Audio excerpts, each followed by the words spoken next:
Magandang umaga. Tara mag-layout and design na tayo guys ng ating prayers for the GC using cellphone tayo. And then docs apps and slides apps. Tingnan natin yung ating kung anong font ito. Na-layout ko na ito guys kanina pa. Ayan. Ang ating font ay Comforta, size 12, text color ay orange, highlight color is blue. Natural blue lang siya. Kahapon kasi matingkad na blue yan. Tapos nakatype na rin 04 December 2023. Kunting araw na lang, Pasko na. Pero nakikidalamhati tayo sa mga nangyari doon sa sa Pilipinas na may kaguluhan konti. So, nakikidalamhati tayo, nakikiramay tayo. And then, dasal lang tayo guys na magiging payapa na ang lahat. Magiging payapa na ang mundo. And then, repentance na lang tayo na anytime, kailan tayo kunin ni Father God is handa na tayo sa buhay natin. Kahit bata pa tayo, kahit na anong edad, walang pinipili yan. Kung gusto ka nang kunin ni Father God, kukuhanin ka.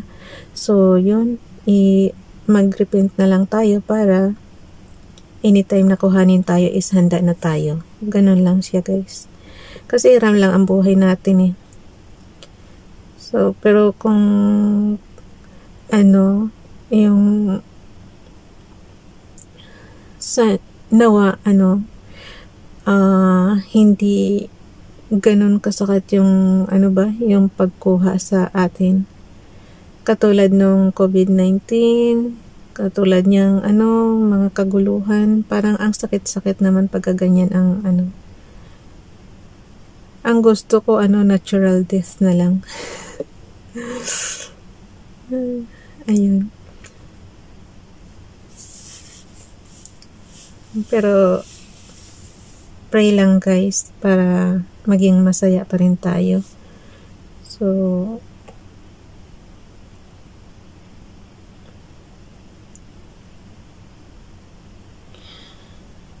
ang sakit sa dibdib. Hindi ko ma-express yung yung nararamdaman ko. Okay, dito na tayo sa type na yan, 04 December, tapos from Family GC. Ang prayers galing kay Raplayan Pag-vlogs, Princess Diane Channel, Ronelo Legaspi Vlog, and kay Facebook, Esperanza Tintero Gutierrez. Basahin ko muna kay Ralph. Tehillim, Psalms chapter 145, verse 13.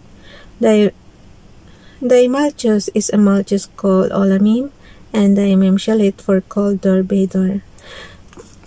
I-interpret ko sa inyo to guys. Nandito rin lang ako sa harapan ng Bible ko.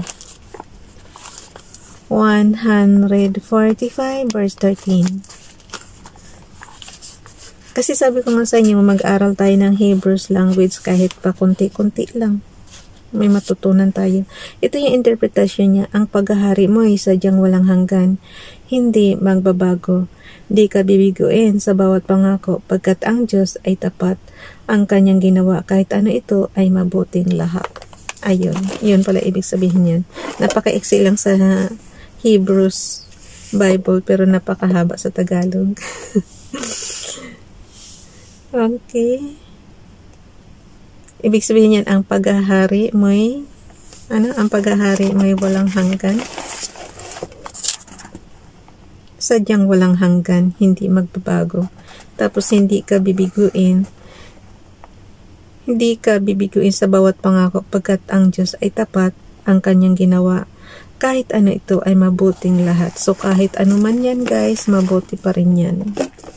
Ano man ang nangyayari sa atin, yun, mabuti pa rin.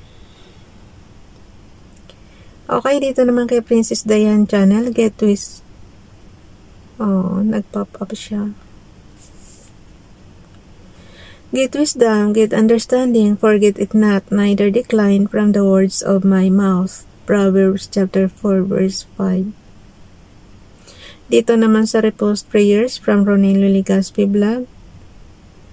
Likewise, ye younger, submit yourselves unto the elder. Ye all of you, be subject one to another, and be clothed with humility. For God resisteth the proud, and giveth grace to the humble. 1 Peter chapter 5 verse 5. Light Bible niya kinuha. Esperanza Tintero Gutierrez, good morning. Wishing you a blessed and beautiful. Actually guys, binago ko tong day. Sunday kasi nakalagay dyan. So, ginawa ko siyang Monday. So, inedit lang natin yan. Sunday yan nakalagay kasi last year yan. So, ibig sabihin pala guys, yung year 2022 na December 04 is Sunday. So, alam nyo na, next year, ang 04-2024 is Tuesday. Okay, ulitin ko. Good morning. Wishing you a blessed and beautiful Monday. May God bless you and your loved ones stay safe. Thank you. Keep safe, guys. So, screenshot na yan. Paano ba mag-screenshot? On and off button and volume button. Skip muna natin ang dalawa yan. Tapos, pag alam nyo nang nasa center na siya, tsaka nyo i-screenshot. Hindi ko kasi kasi nga naka-charge siya. Madali kasi itong malubat. Kaya hanggat maaari guys, huwag nyo akong tawagan. Kasi madali siyang malubat lalo na pag tinatawagan. Kaya kita mo tuloy naka-charge. Tapos ang hirap pa man niya mapuno. Hindi siya kaagad-agad na pupuno. Ayan. So, punta na tayo sa ating slides apps. Kita mo kung napapansin nyo minsan, yan. Hindi ako nagla-log out. Naka-green pa rin yan. Pero, ang ginagawa ko, guys, talaga yan. Hindi ako nagtatao dyan. Kasi nga, madaling malubat na hihinayang ako sa panay ang charge mo tapos hindi naman kaagad na pupuno tapos madali siyang malubat. Ito yung kagagawa lang, $450 yata yung inano ko dito, binay ko para ka na rin bumili, kaya lang kasi regalo ito ng mga anak ko sa akin dati pa, kaya iniingatan ko talaga na huwag mawala sa akin. Nakailang paggawa na ako rito, kung tutusin para ka na rin bumili ng bago, kaya lang ayaw kong anhin. Pag, alam nyo guys, pag may sentimental value sa inyo, yung gamit na regalo sa inyo, hindi mo basta-basta bibitawan. Tulad ito, ang nagbigay nito sa akin, si Dayan at si Daryl. Naghati sila noon. Nung panahon na yun, mahal pa ito. Kaya naghati yung dalawa. So, plus tayo, image from photos. I-add na natin yung guys, yung mga graphics from photos. Bilis na.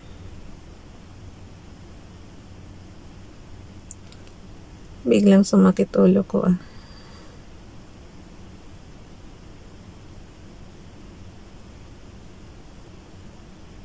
Natitins na naman ako, nagmamadali na naman ako.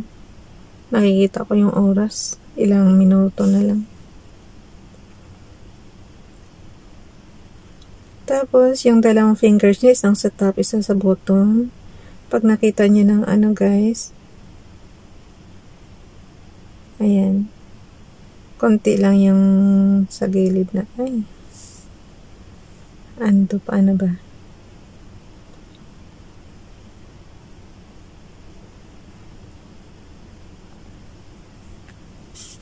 Sabi ko sa inyo kung kailan ako nagmamadali, tsaka siya ganyan guys. Yan mo na.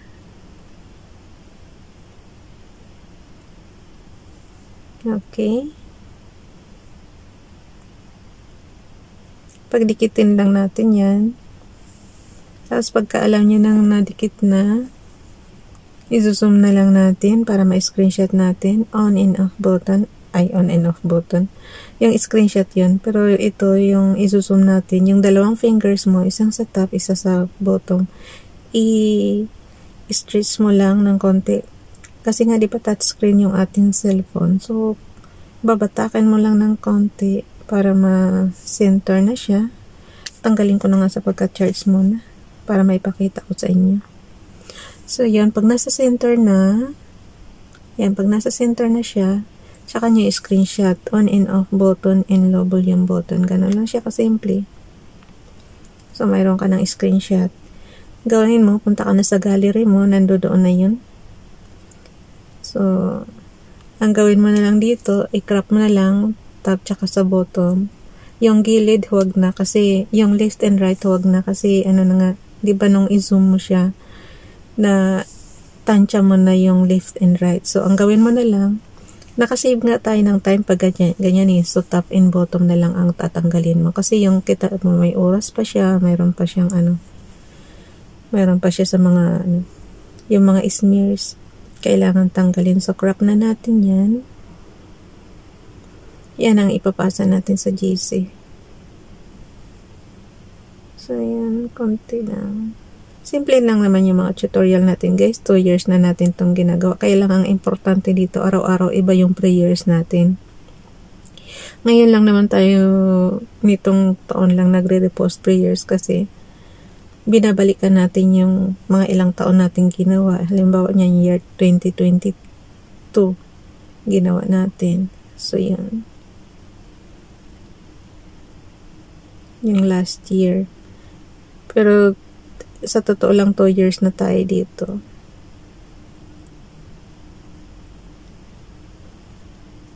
Nandyan lang naman yan, nakasave yung mga ano natin. Yan lang kainaman, guys, pagka nasave mo yung prayers natin, pwede nating balikan. So, ayan na, okay na siya. Yung parang diskit doon sa dulo, sa corner, doon sa may undo tsaka redo na icon. So, yan, pindutin lang natin. Save. Saving picture na siya. So, yung mga hindi na kailangan, tanggalin na natin para hindi sayang yung space. And then, punta na tayo sa ating yung pinaka-Excel ko. Ilagay ko muna siya.